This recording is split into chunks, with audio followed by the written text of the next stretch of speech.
सभी को नमस्कार। Good morning.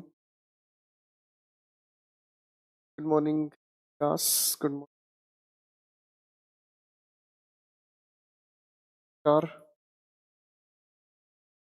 आज हो भाई सारे के सारे ऑनलाइन।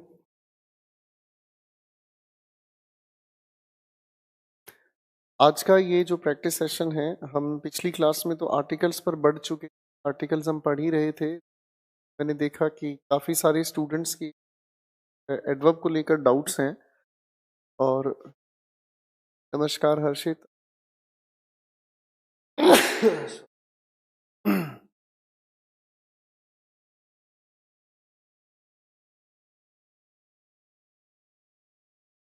आज हम लोगों का जो जिक्र है वो एडवर्ब के प्रैक्टिस पर काम करेंगे हम लोग। तकाजे में मैंने सोचा कि एडवर्ब आप लोगों की प्रैक्टिस क्वेश्चंस हमने कर लिए हैं, तो it was a kind of miss calculation. Adverb के शायद 5 ही क्वेश्चंस हमने किए थे। मैं सारे ही क्वेश्चंस अभी आप लोगों के साथ मिलकर डिस्कस करूंगा।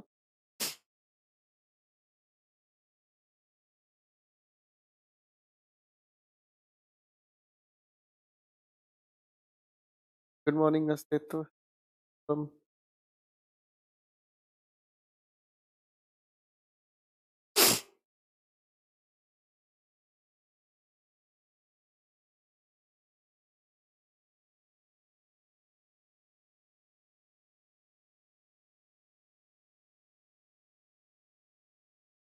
Thank you.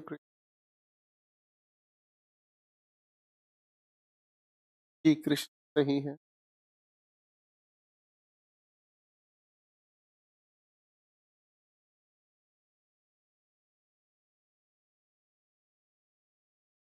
आशीष वॉल्यूम कम है, वॉल्यूम तेज करें।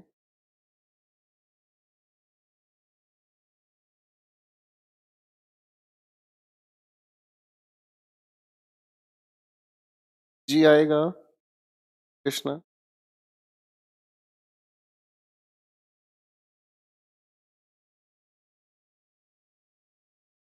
चलिए आप सभी को गुड मॉर्निंग, नमस्कार। अब मुझे लगता है कि अपनी बातचीत हम पढ़ाई से रिलेटेड शुरू कर लेंगे तो बेहतर होगा, हमारा भी समय बचेगा।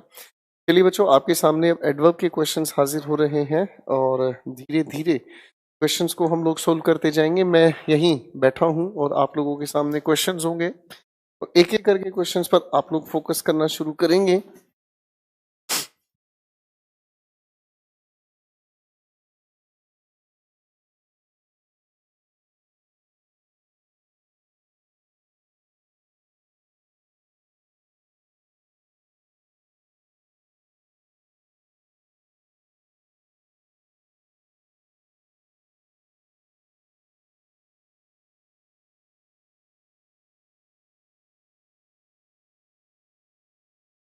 Thank you everyone. चलिए अब आपके सामने 5 क्वेश्चंस पेश किए गए हैं। इन पांचों के पांचों क्वेश्चंस को मैं डिस्कस कर चुका था, लेकिन फिर भी मैं आपके सामने इनका डिस्कशन ले रहा हूं। It had been bitter cold, नहीं इसे ठीक किया जाए, it had been bitterly cold the whole month. बाकी के सेंटेंस में कोई परेशानी नहीं है। क्वेश्चन नंबर 2 पर काम करते हैं। Don't be unreasonably angry. Don't be unreasonably angry with me because I understand your problem. Question number 3, inversion का कायदा लगाया गया यहाँ पर। Never in the history of India has there been. बाकी के सेंटेंस में कोई, इसे ठीक किया जाना चाहिए। Never in the history of India has there been a lady as brave as Rani Lakshmibai. Question number 4 पर काम करते हैं। They pay him handsome salary and he is earning 15,000 rupees per month. Question number 5 को हमने करेक्ट किया था। The Tatas, हमें पता है बच्चों की टाटाज कहने का मतलब टाटा परिवार की बात है, तो यहाँ एपोस्ट्रोफे लगाने की जरूरत। The Tatas are regarded, regard के साथ हम हमेशा एज का यूज करें। Regarded as the most successful industrialist etcetera. अगले 5 सवाल पर डिस्कशन शुरू करते हैं।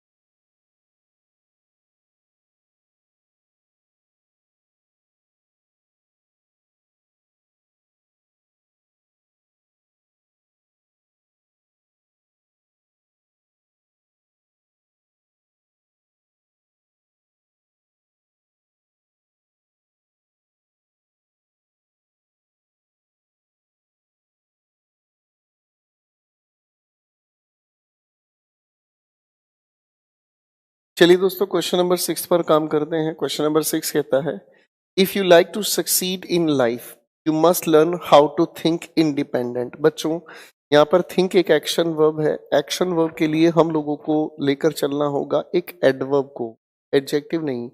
How to think independently. Question number 7, she is sure. बच्चों, श्योर तो एक एडजेक्टिव है, लेकिन हम ग्रेट को क्वालिफाई कर रहे हैं। She is surely a great singer and no other singer is a match. देखो बच्चों, यहाँ अदर अपनी जगह सही है, ये एक्सक्लूड करने के लिए यूज किया गया है, तो सिर्फ एक करेक्शन, श्योर की जगह श्योरली का यूज होना। क्वेश्चन नंबर 8 पर काम करते हैं। The teacher asked the students to talk loudly. हम लोगों ने ये बात की थी बच्चों, लाउडली का अर्थ होता है नॉइज, ठीक है, या फिर आपका हो तो नॉइजीली, ठीक है। लेकिन अगर बात करते हैं दोस्तों आप लोग इस अलाउड की, ALOU, इसका मतलब होता है इन अ हाई टोन, ठीक है जी। तो यहाँ पर इस लिखे हुए सेंटेंस के अंदर लाउडली की जगह पर यूज होना चाहिए allowed, ALOU, allowed. Question number 9 पर आते हैं। It is a pity that our leaders are misusing our hardly won liberty. ठीक किया जाए बच्चों, हार्डली नहीं, हार्ड वोन लिबर्टी। हार्डली का तो मीनिंग नेगेटिव हुआ, इसका मतलब तो आप लोगों ने लिबर्टी को गेन किया ही नहीं। Hard won liberty. Question number 10, I never remember to have met a more interesting man in my life. अरे बच्चों, यहाँ पर जब सुपरलेटिव बता रहे हो आप, have met the most interesting man in my life.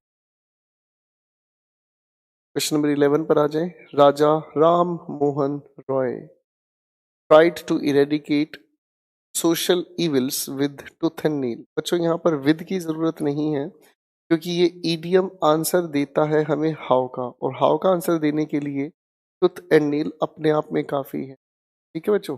इसी जैसा एक सवाल और अपना लिख लीजिएगा, मैं डिक्टेट कर रहा हूं। It is raining like cats and dogs. It is raining like cats and dogs. यहां पर आपको लाइक यूज करने की जरूरत नहीं। It is raining cats and dogs, ठीक है बच्चों। एक और क्वेश्चन इसी तरह का लिख लीजिएगा। He left the city, he left the city with quickness। क्या जाए, he left the city quickly।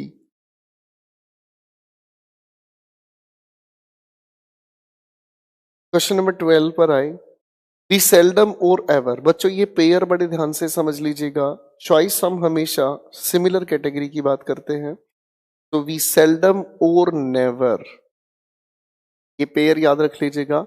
We seldom और नेवर।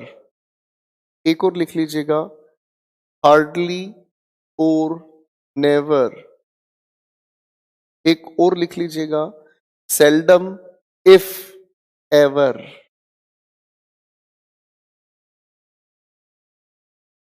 क्वेश्चन नंबर 13 पर आए। The student came to the classroom lately.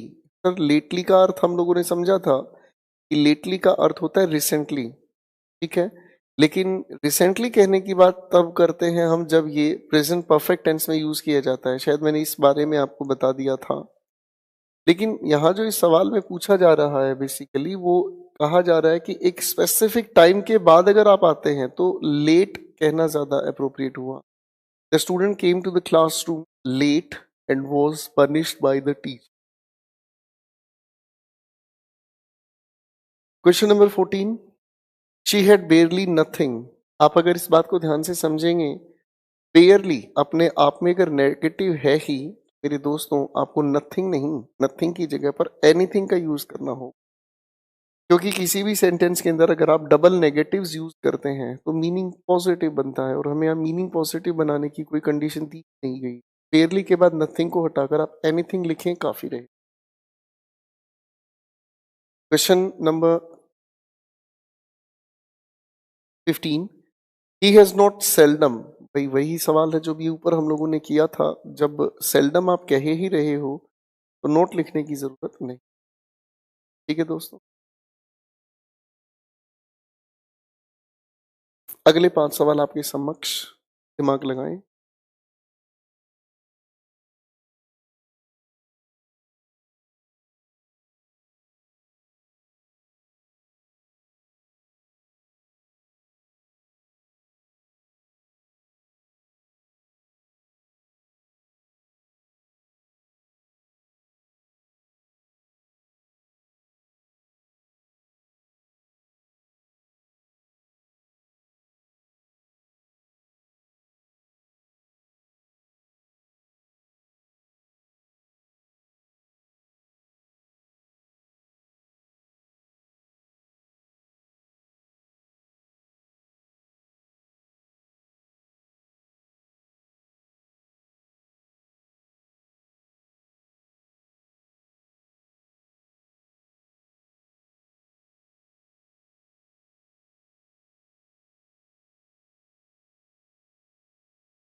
कोशिश करें बच्चों सवाल हल करने की।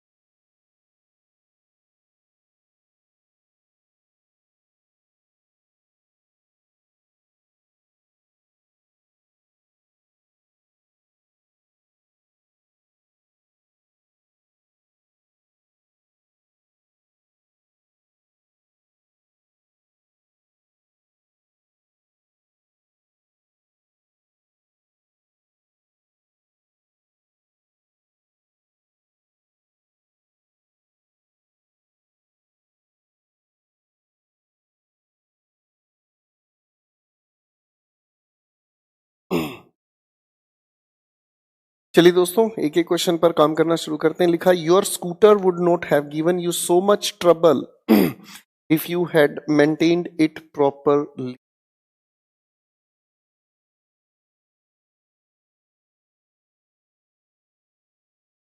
नेक्स्ट क्वेश्चन पर ध्यान देते हैं। The taxi driver who had come to receive us at the airport was speaking fluently French. बच्चों, क्वेश्चन के अंदर बड़ी बारीक गलती है। फ्रेंच तो फ्लुएंट नहीं हो सकती, बोलने का तरीका फ्लुएंट हो सकता है, तो ये एडवर्ब ऑफ मैनर है, इसे लिखा जाए फ्रेंच के बाद, speaking French fluently. Question number 18 की अगर हम बात करते हैं, आज इसे भी समझने का काम करना शुरू करते हैं। क्वेश्चन नंबर 18 बड़ा प्यारा सवाल है। I was delighted to see him fully recover. Recover नहीं, एडजेक्टिव के साथ यूज किया जाए, फुल्ली रिकवर्ड।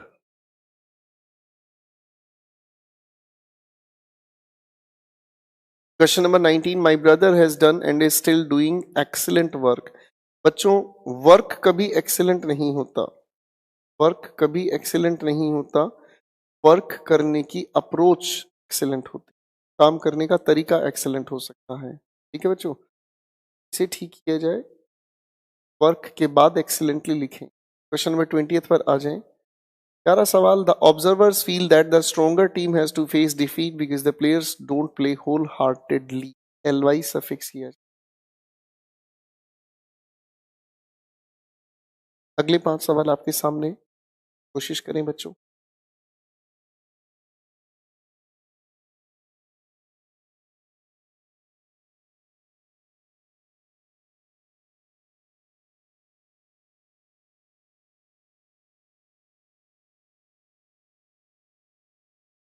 मैं माफी चाहूंगा आप सभी से कि हमने एडवर्ब का डिस्कशन नहीं लिया था,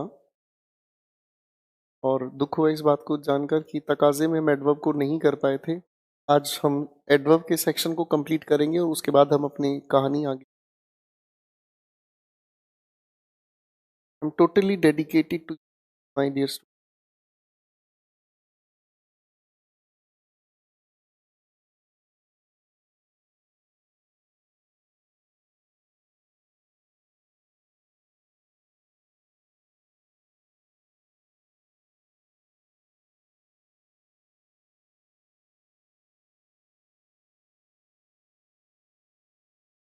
कौन कहता है सांसें कम है मेरी, कौन कहता है सांसें कम है मेरी, इन मुस्कुराते हुए चेहरे को ध्यान से देखो, क्या सिखा।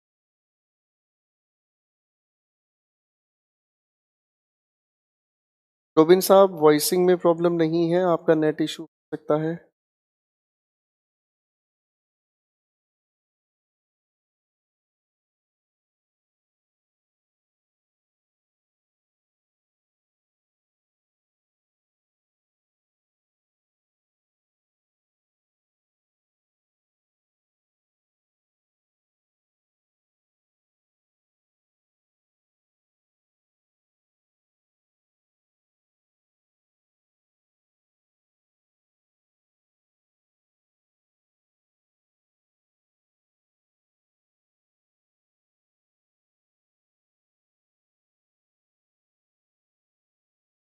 कोशिश करें बच्चों।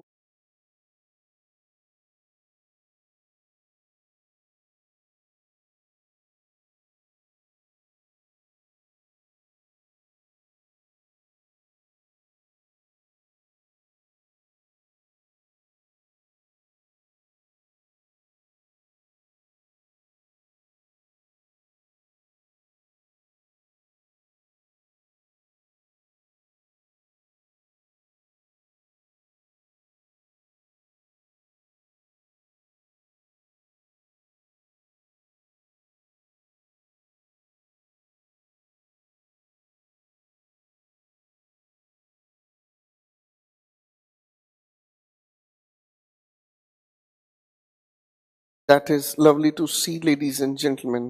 Let us continue with the next level of question. Question number 21 पर काम करते हैं. Although he is usually rude with everyone, he behaved. अब बच्चों, आप बिहेव को अगर क्वालिफाई करना चाहते हैं तो दो तरीके से आंसर बना सकते हैं. बिहेव्ड नाइसली या फिर behaved in a nice manner. Question number 22 पर काम करते हैं. लिखा है हमारे सामने, we are very much carefully. बच्चों, वर्ब एक लिंकिंग वर्ब है और लिंकिंग वर्ब के बाद एडवर्ब की जरूरत नहीं है हमें. लिंकिंग वर्ब के बाद एडवर्ब नहीं, हम लोगों को चाहिए एक adjective. We were very much careful in our approach. Question number 23 पर काम करेंगे. Hardly had he thrown back. बच्चों, हम लोगों ने इसका जिक्र कंजंक्शंस में समझा है. तो हार्डली हैड ही थ्रोन अपनी जगह सही है. आगे पेयर कंजंक्शन बनाने के लिए व्हेन अपनी जगह बिल्कुल सही है. अगर सारी चीजें सही है तो सेंटेंस 23 में नो एरर मार्क करें. क्वेश्चन नंबर 24 पर अगर काम करते हैं. We are confident enough to earn our livelihood by toiling hard.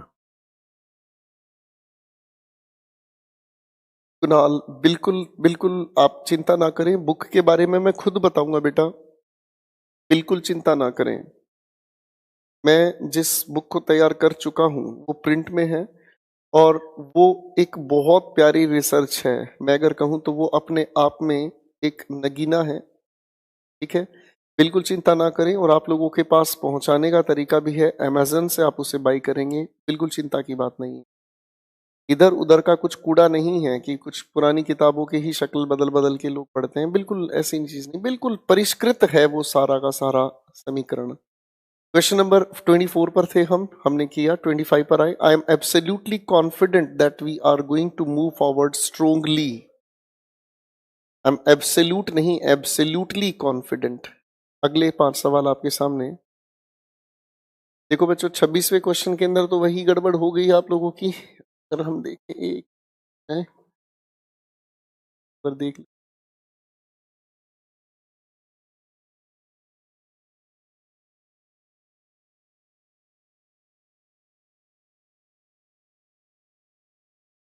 Question number 26 को थोड़ा ध्यान से देख लीजिएगा. वही पुराना सवाल है.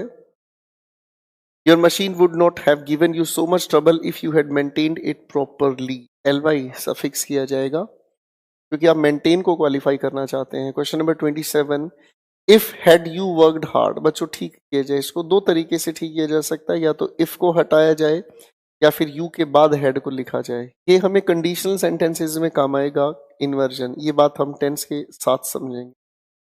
क्वेश्चन नंबर 28 पर काम करते हैं। सारिका वॉज पॉपुलरली, बच्चों लिंकिंग वर्ब है वॉज, तो लिंकिंग वर्ब के बाद पॉपुलरली नहीं, सिर्फ पॉपुलर का यूज आप करेंगे।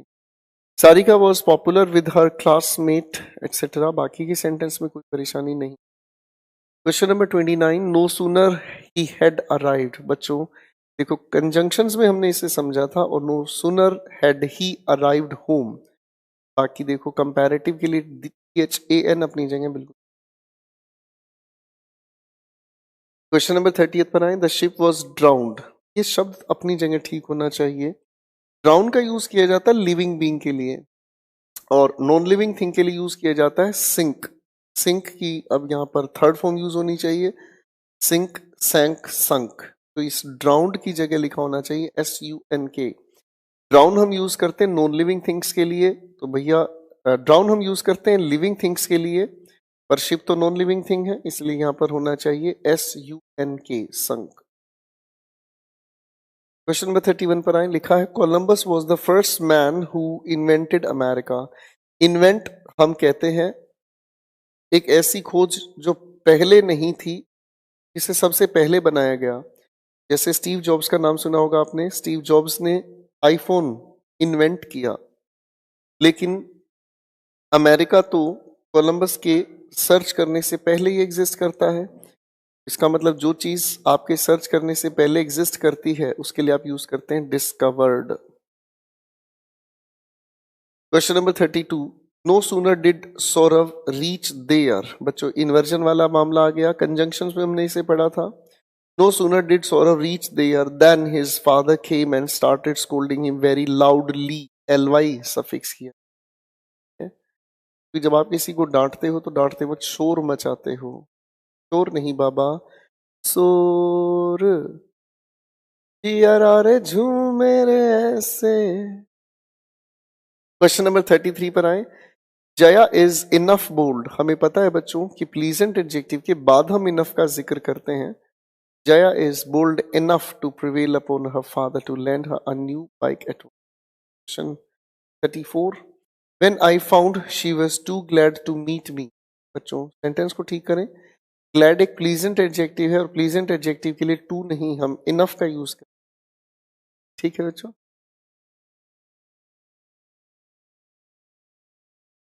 क्वेश्चन नंबर 34 हमने किया। 35 पर आए, I wrote yesterday a letter, बच्चों एडवर्ब ऑफ टाइम की अरेंजमेंट हम हमेशा सेंटेंस के आखिर में रखते हैं।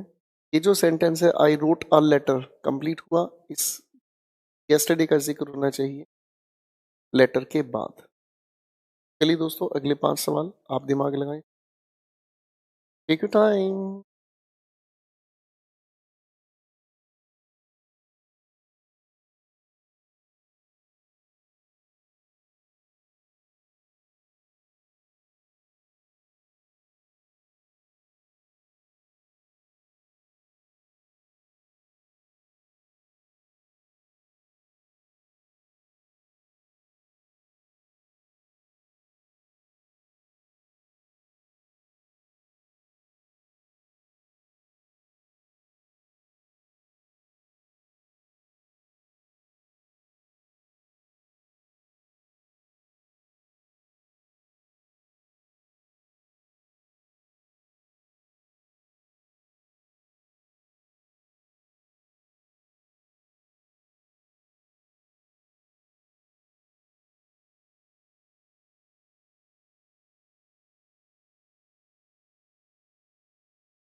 कोशिश करें।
क्वेश्चंस पर आइए बच्चों ध्यान देते हैं, बड़े प्यारे सवाल हैं आप सभी के सामने। Question number 36, he as well as his brother is too honest that he will not accept a bribe. कोई भी इस लिखे सेंटेंस में परेशानी नहीं है, पर टू के साथ ऑनेस्ट, देखो बच्चों अनप्लीजेंट एडजेक्टिव के साथ हम लोग टू का यूज नहीं करते, हम इनफ का यूज करते हैं।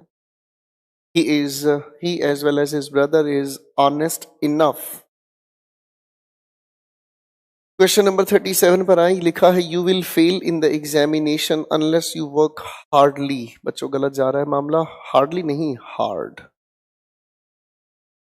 Question number 38, however clever you may act you will not be able to deceive him.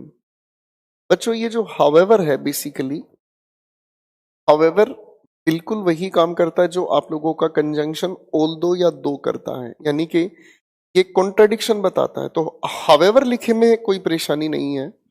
अब ध्यान से देखो, however clever you may act, यहां पर वर्ब अगर देखेंगे लिखा है एक्ट। एक्ट अगर हम ध्यान से देखें तो एक्ट एक एक्शन वर्ब है। अब एक्शन वर्ब अगर लिखा है तो एक्शन वर्ब के लिए क्लेवर लिखना तो ठीक नहीं होगा, क्लेवर की जगह पर होना चाहिए क्लेवरली। करेक्ट आंसर फ्रेम किया जाए, however cleverly you may act. बाकी के सेंटेंस में कोई परेशानी नहीं। Question number 39, the best hotel of Kolkata when they stayed last month. When नहीं, आप कोलकाता एक प्लेस की बात कर रहे हैं। Where they stayed last month has been mention in this novel. Question number 40, Rashmi was kind enough to help me with money and proper guidance. अगले 5 सवाल आपके सामने हाजिर हुए। Take your time.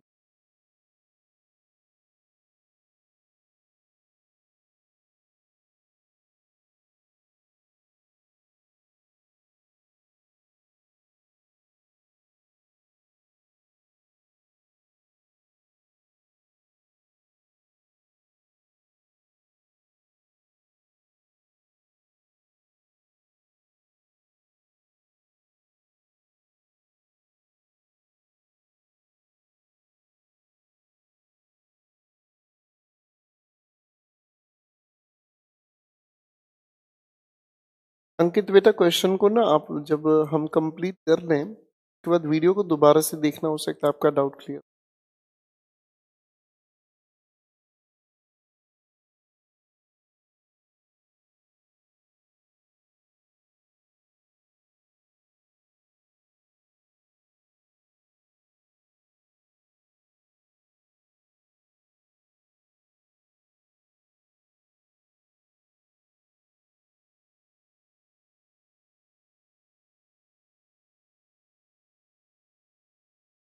कोशिश करें अपने आंसर्स बनाने की।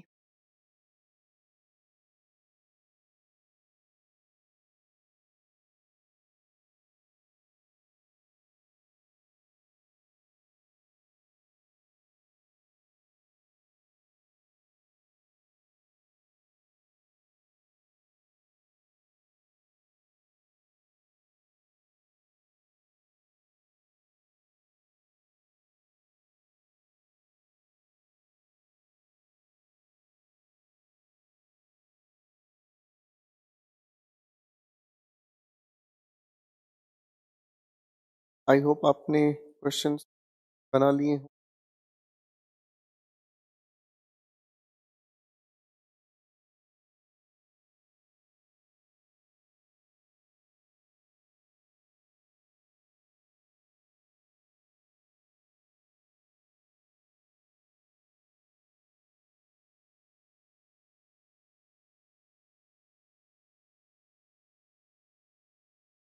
आपने सवाल पूछा 36 का। नहीं बेटा, एंड का जिक्र नहीं करेंगे। एज वेल एज बिल्कुल ठीक है सौरभ बेटा। क्वेश्चन नंबर 36 अंकित साहब पूछ रहे हैं कि सो का यूज होना चाहिए।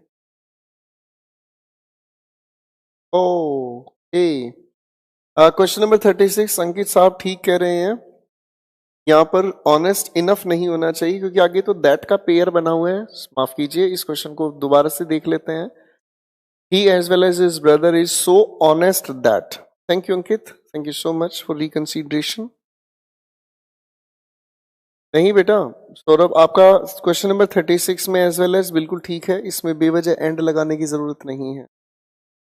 ठीक है, यहाँ पर कंपैरिजन बताया गया है कि जितना जितना ऑनेस्ट ही उतना ही ऑनेस्ट उसका ब्रदर।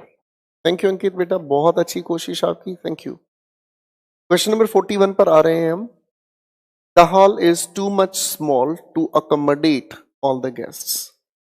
अब इस लिखे हुए सेंटेंस के अंदर मच लगाने की हमें जरूरत नहीं है। The hall is too small to accommodate all the guests. Question number 42, this book is too difficult rather, बच्चों इसको ठीक किया जाए, rather too difficult for the juniors and rather too easy for the senior. Question number 43. Sumit went to Delhi in 1995 and has lived there ever since. Then nahi, ever since. Question number 44. Whenever you speak, take care that others are not hurt by your words.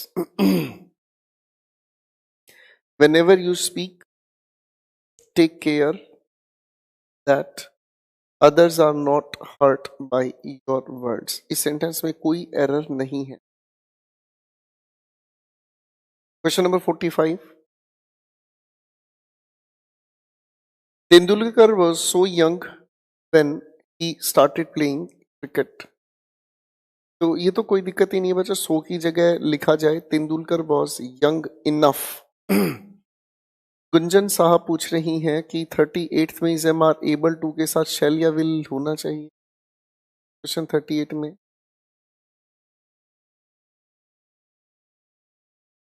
नहीं नहीं बेटा, ये अपनी जगह ठीक है, आपने question गलत नहीं समझा, अपनी जगह ठीक है। चलिए बच्चों, जहां तक मुझे लगता है एडवर्ब की जो डिस्कशन थी हमारी कंप्लीट हो गई है।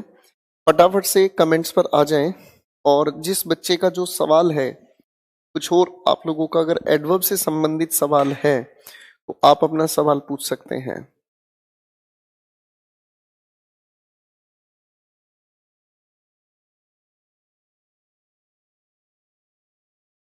दोस्तों मैं अब आपके सामने आ रहा हूं वापस।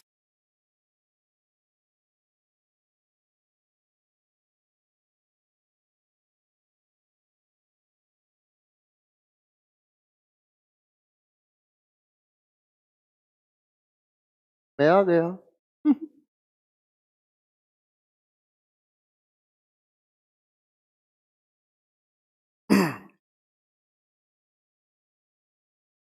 एडवर्ब से संबंधित किसी बच्चे का कोई सवाल अगर है तो पूछ सकता है।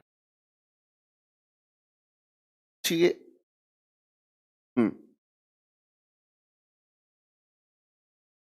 सभी के सभी मेरे साथ मिलकर एक बार नमस्कार कर लीजिए, प्यार भरी नमस्कार कर लीजिए।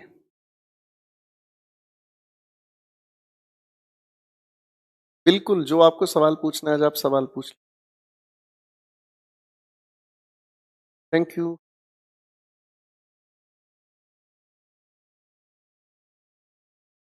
Don't ask me about my journey. Some other day you will get everything.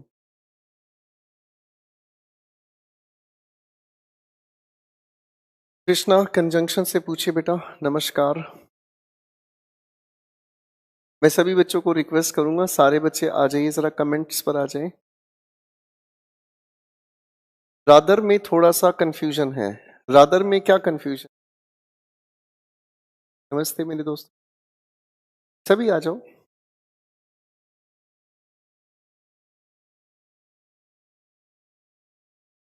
Rather एक ऐसा एडवर्ब हुआ जिसके अंदर हम प्लीजेंट और अनप्लीजेंट दोनों की दोनों फीलिंग्स को इंक्लूड करते हैं। ठीक है ना जी, जैसे अगर मैं कहने की कोशिश कर रहा हूं, पुराने एग्जाम्पल लिख रहा हूं, मैंने कहा this house is rather spacious. तो इस बात का मतलब क्या हुआ कि ये घर उतना स्पेशियस नहीं है जितना स्पेशियस हमें चाहिए। दिग्विजय साहब पूछ रहे हैं ओविंग टू और ड्यू टू में क्या डिफरेंस होता है। बेटा प्रेपोजिशन में बताऊंगा, ये चीज प्रेपोजिशन की है, ये एडवर्ब की नहीं है। अगर किसी ने आपको बताया तो वो गलत फहमी आपके दिमाग में पाल रहा है। दिग्विजय साहब, इसको हम ओविंग टू और ड्यू टू को हम प्रेपोजिशन में समझेंगे। अस्तित्व साहब पूछ रहे हैं क्या दो एडजेक्टिव एक साथ आ सकते हैं? ये बहुत अच्छा सवाल पूछा इस बच्चे ने। आप बड़े ध्यान से इस बात को समझने का प्रयास करें। ये बहुत अच्छा सवाल पूछा इस बच्चे ने, क्या दो एडजेक्टिव्स एक साथ आ सकते हैं? मैं इस बात को थोड़ा समझाने की कोशिश करूंगा।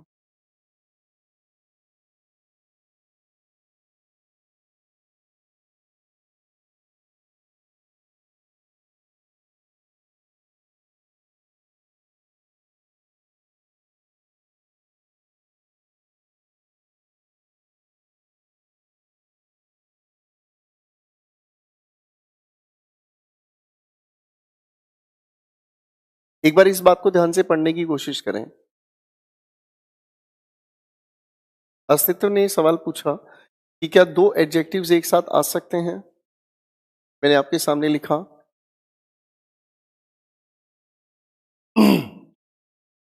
अब अगर इस बात को हम थोड़ा ध्यान से समझने का काम करें, आज मेरा पूरा मूड है कि मैं आज आप लोगों के डाउट्स को ही डिस्कस कर लूं, क्योंकि हम बात चलाते चलाते बहुत आगे तक निकल जाएं। तो मैं सोच रहा हूं कि आज हम लोग डिस्कस ही कर लेते हैं जितना किसी बच्चे का कोई सॉरी, अगर कोई डाउट दाएं बाएं से उलझता है तो आज आप पूछ ही लीजिएगा। राइट, आप अपने ग्रुप में पूछते रहते हैं, बेटर होगा यहीं पर बात कर लेते हैं। इस लिखे हुए अगर बातचीत को मैं ध्यान से देखने की कोशिश करूं तो हेयर एक नाउन हुआ, ब्लैक क्वालिफाई कर रहा है किसे? ठीक है जी, हेयर को, यानी कि ये एडजेक्टिव हुआ। अब लॉन्ग इस ब्लैक को क्वालिफाई नहीं कर रहा है, लॉन्ग क्वालिफाई कर रहा है किसे? ठीक है जी, हेयर को, यानी कि इसका मतलब ये बात भी अपने आप में क्या हुआ? एडजेक्टिव। बच्चों याद होगा पहले दिन क्लास में एक चीज मैंने आपको कही थी कि जो चीज हम लोग सीख रहे हैं बेसिकली वो चीज है फंक्शनल ग्रामर। फंक्शनल ग्रामर का मतलब अगर हम कहें तो कोई भी शब्द किसी भी सेंटेंस के अंदर फंक्शन क्या करता है या किस तरीके से यूज होता है। अगर यूज पर हम फोकस करें, यानी कि कोई भी शब्द काम किसके लिए कर रहा है। एक बार इस लिखे हुए सवाल को भी ध्यान से देखें। फ्रेंड अपने आप में एक नाउन है, डियर अपने आप में नाउन से पहले एट्रीब्यूटिव एडजेक्टिव हुआ।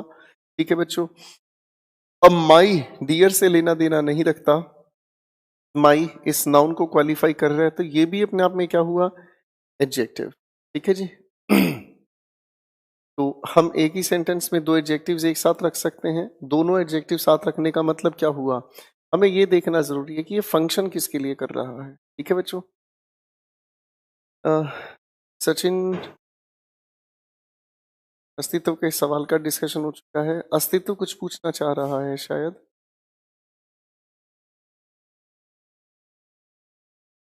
अस्तित्व कुछ पूछना चाहता है प्लीज।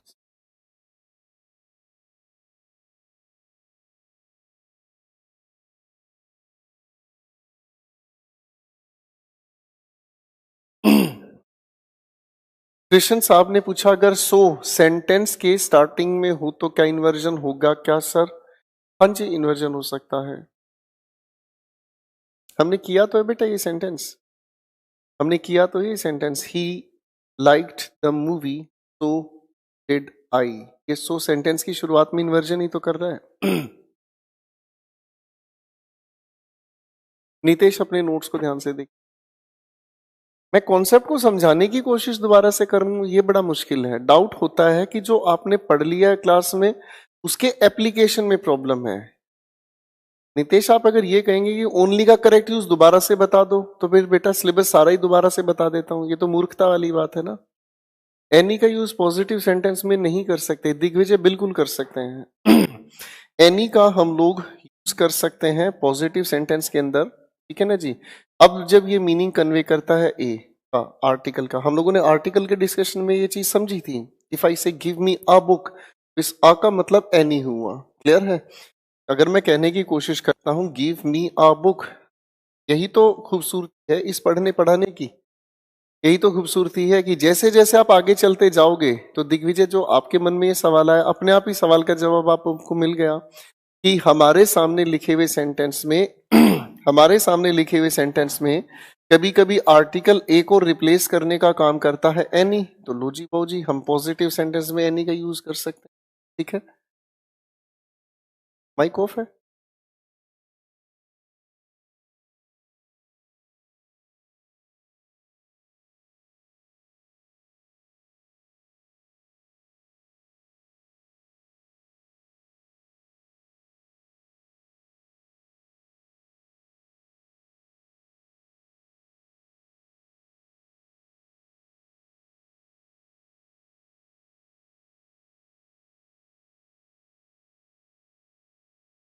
ठीक है बच्चों, तो दिग्विजय साहब ये आपका आंसर सोल्व हो गया।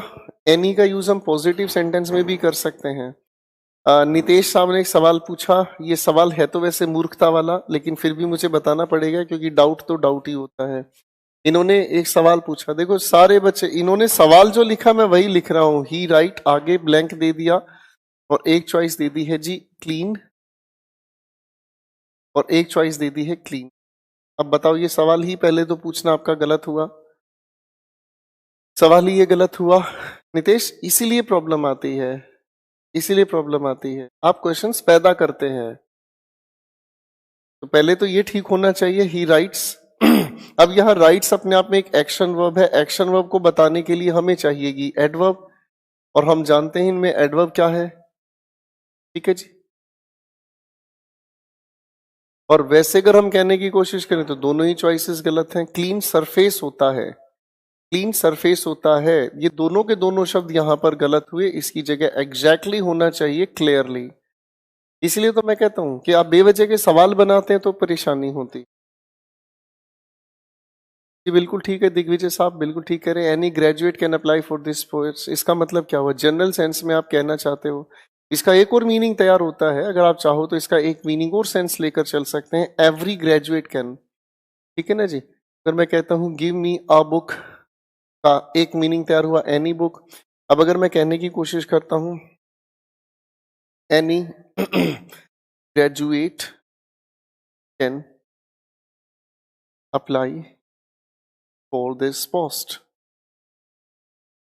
इसका एनी का एक मीनिंग और तैयार हो सकता है जिसे हम कहते हैं एवरी से। कुल मिलाकर अगर आप ध्यान से देखोगे तो इन तीनों का मीनिंग यही निकलता है, ठीक है।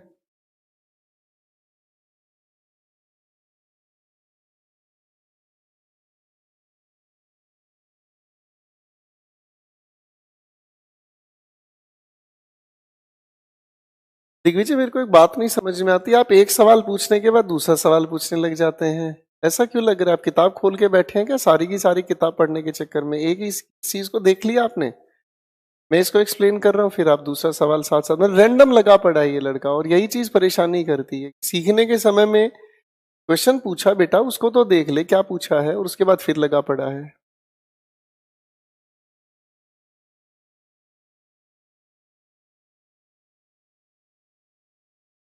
सबसे पहले तो इस लूसेंट बुक को बेच दो बेटा, ये लूसेंट सबसे ज्यादा बर्बादी फैलाने वाली किताब है। लूसेंट कोई बुक नहीं है, लूसेंट जुगाड़ है।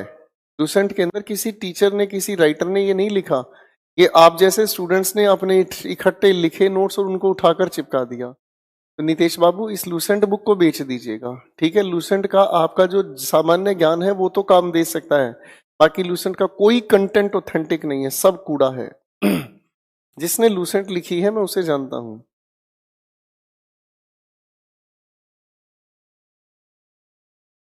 अरे कृष्णा बेटा वो क्वेश्चंस खुद भी सोल्व कर सकते हैं यार, आवाज नहीं आई तो आवाज सुने बगैर भी काम कर सकते हैं।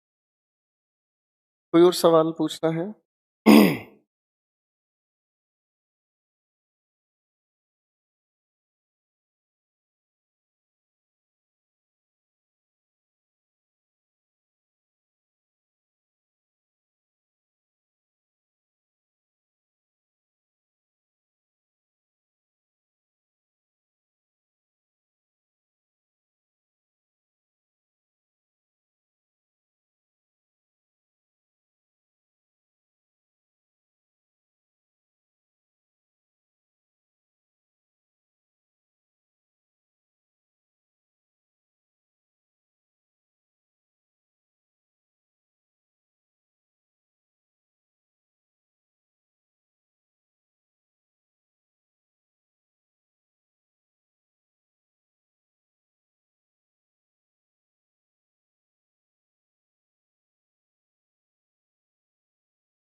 पता करो, पता कर लो।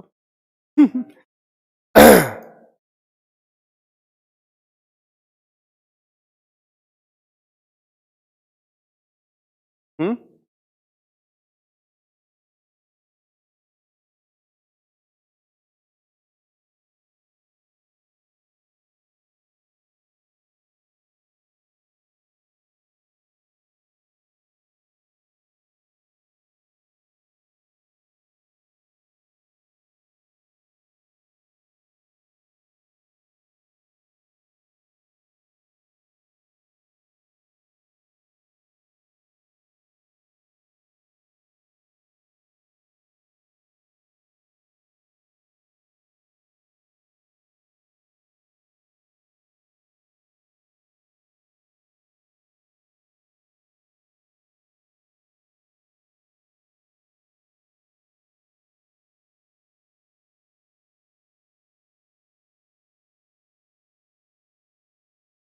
जी रंजन साहब, रादर के साथ देन का यूज कर सकते हैं, रादर के साथ देन का यूज करेंगे कंपैरिजन की बात करें तो।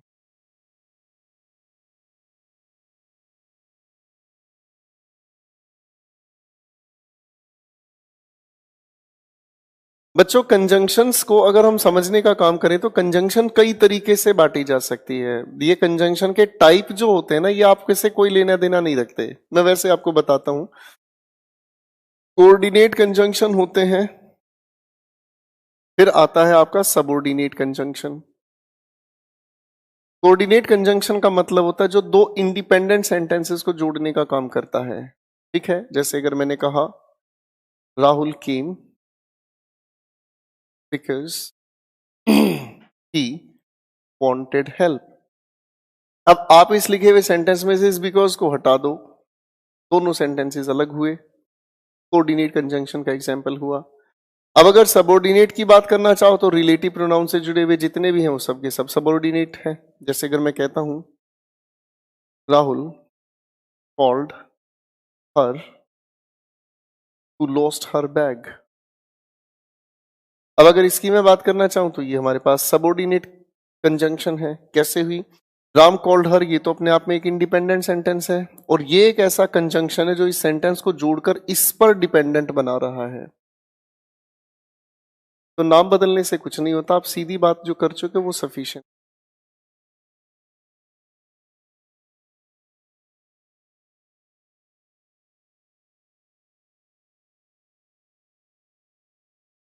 आप कहते हैं बागबन साहब, जो भी नाम है आपका जेंटलमैन, वोकैबुलरी में प्रॉब्लम आता है, क्या करूं प्लीज बताएं। जितना वोकैबुलरी का जो सेशन हम शुरुआत में लेकर चलते हैं उसे भाई बार बार पढ़ो, जितनी बार पढ़ोगे उतनी बार क्लैरिटी आएगी। अगर आपको ये लगता है कि वोकैबुलरी को रटने से एक बार में काम चल जाए तो दिक्कत है।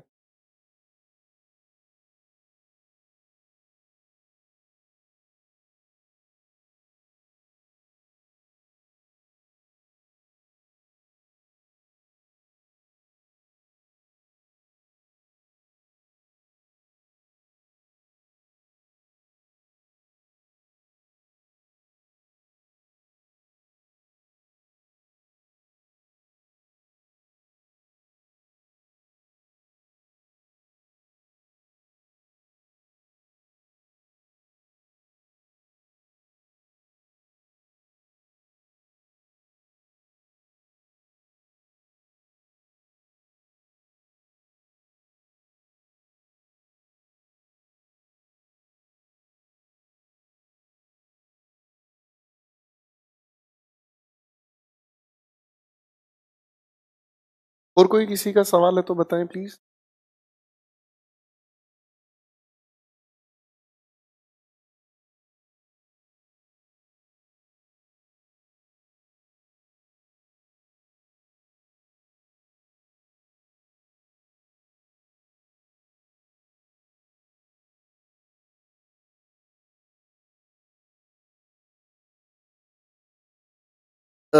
मिथिलेश कमेंट आ रहा है, इस चीज पर टाइम वेस्ट ना करें। अंकित साहब ने एक सवाल पूछा, he did not succeed in the examination. Sir एक कमेंट रोक लें बच्चे का।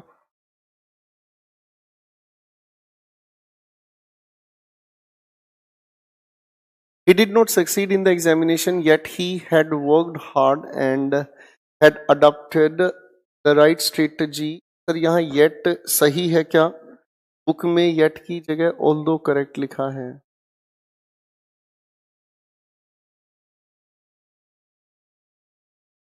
वैसे मैं आप लोगों को बता देता हूं, although या दो कॉन्ट्रडिक्शन बताता है. सुनना बच्चों ध्यान से, although या दो कॉन्ट्रडिक्शन बताता है, yet कॉन्ट्रडिक्शन नहीं बताता, yet कंसेशन बताता है.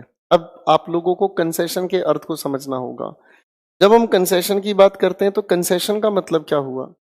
कंसेशन का मतलब ये हुआ कि जो एक्शन हम पहले कर रहे हैं उसके बाद दूसरा एक्शन उसके फेवर में तो है, लेकिन फिर भी फेवर में होते होते भी वो कुछ नेगेटिव मीनिंग बनाकर जाता है. जैसे मैं ये शर्ट खरीदूंगा पर इसकी कीमत थोड़ी कम करनी होगी. अब ये कॉन्ट्रडिक्शन नहीं है, ये कंसेशन की फील. ठीक है, मैंने कहा he tried hard but he failed. Contradiction है. खूब मेहनत करने के बाद फेल होना, ये कॉन्ट्रडिक्शन है. कोई दिक्कत नहीं. ठीक है, अगर मैं कहने की कोशिश करता हूं इस सेंटेंस को, ध्यान से देखेंगे, he tried hard but he failed. आप इसी सेंटेंस को हटाकर यहां से लगाकर कोमा सेंटेंस की शुरुआत में आप लिख सकते हैं although he tried hard, comma he failed. ठीक है, क्या इसके बीच में हम yet को यूज कर सकते हैं? एक सवाल उठता है.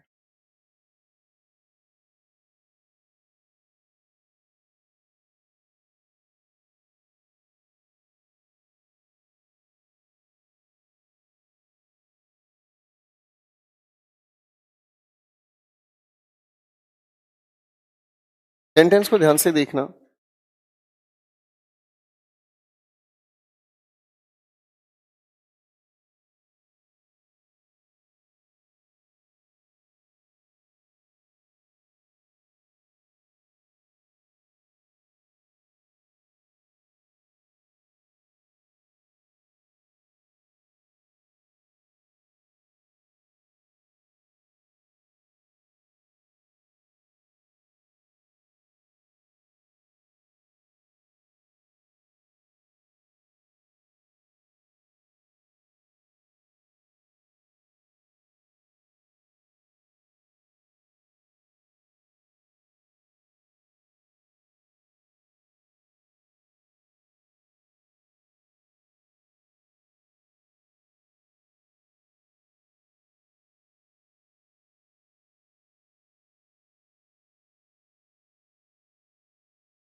अब अगर इसकी बात को हम थोड़ा ध्यान से देखने का काम करें तो ये तो अपने आप में कॉन्ट्रडिक्शन है कि एक इंसान ने मेहनत की, ठीक है, और उसका पर्पस था कि वो इंसान सक्सेसफुल हो जाए, लेकिन वो सक्सेसफुल नहीं हुआ. दोनों चीजें एक दूसरे के कॉन्ट्रडिक्शन है. ठीक है, लेकिन अगर इसकी मैं बात करना चाहूं तो ये कॉन्ट्रडिक्शन नहीं है, पूरी तरह से कॉन्ट्रडिक्शन नहीं, ये एक कंसेशन है.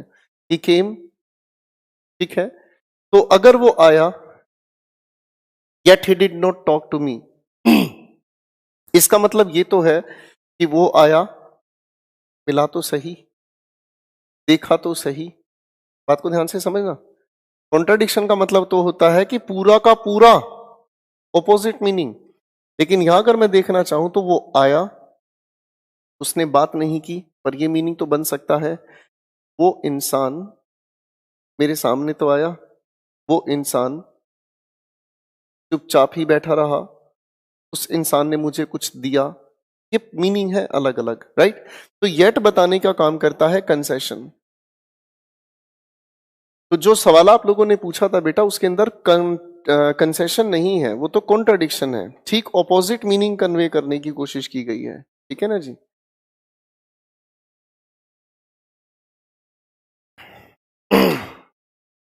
और कोई सवाल किसी बच्चे का? मंजीत साहब, क्लास का टाइम चेंज नहीं है, ये संडे के लिए आप लोगों को क्लास दी गई थी क्योंकि पिछली क्लास आप लोगों का 2 अक्टूबर को छुट्टी हो गई थी. कल मैं क्लास लेने वाला था, अचानक से मेरी पूरी बैकबोन में दर्द है और मेरी गर्दन ज़्यादा मूव नहीं कर पा रही है, तो कल क्लास लेनी चाहिए थी मुझे. उस क्लास को कंपनसेट करने की कोशिश आज की. काफ़ी सारे स्टूडेंट्स के कमेंट्स है कि एडवर्ब हमारा हुआ नहीं, तो एडवर्ब का कंप्लीट डिस्कशन हम लोगों ने किया है अभी तक। कृष्ण साहब कह रहे हैं 177 मीन्स इंग्लिश में रट्टा टाइप किया था और तब समझ नहीं आता था। Thank you Krishna. 170 English scoring subject है, सब्जेक्ट भी कहना गलत है, इंग्लिश स्कोरिंग होता है, लैंग्वेज है। क्योंकि कृष्णा ने एक सवाल पूछा, she was running a very high fever and thus her mother takes her to the doctor. Correct कैसे करें? She was running. बच्चे यहाँ पर अगर पास्ट टेंस का जिक्र ले रहे हो तो आगे प्रेजेंट टेंस का कैसे ले सकते हो? तो दो तरीके से ठीक करो, या तो she is running a high fever, तभी तो आगे आप कहोगे ना एक्शन प्रेजेंट में। अरे उसे बुखार है, उसकी मम्मी डॉक्टर के पास ले जा रही है, दोनों एक्शन प्रेजेंट में या दोनों एक्शन पास्ट में करो। She was running a very high fever and thus her mother took her to the doctor. किसी बच्चे का कोई और सवाल? अरे आज कमेंट के लिए मैं इनवाइट कर रहा हूँ, आज तो कमेंट से खुंदक निकाल लो। मैं आर्टिकल इसलिए डिस्कस नहीं कर रहा हूँ कि कल एक अलग मूड के साथ हम लोग मिलेंगे अपने निश्चित समय पर, कहानी वहीं से आगे छेड़ करेंगे। चलिए काम करते हैं, मुझे लगता है अब आप लोगों के डाउट्स वगैरह नहीं है। मिलते हैं आपके समय पर कल निश्चित समय पर और कहानी को आगे बढ़ाएंगे। ठीक है दोस्तों, सभी को नमस्कार, have a good day, happy Sunday, love you all.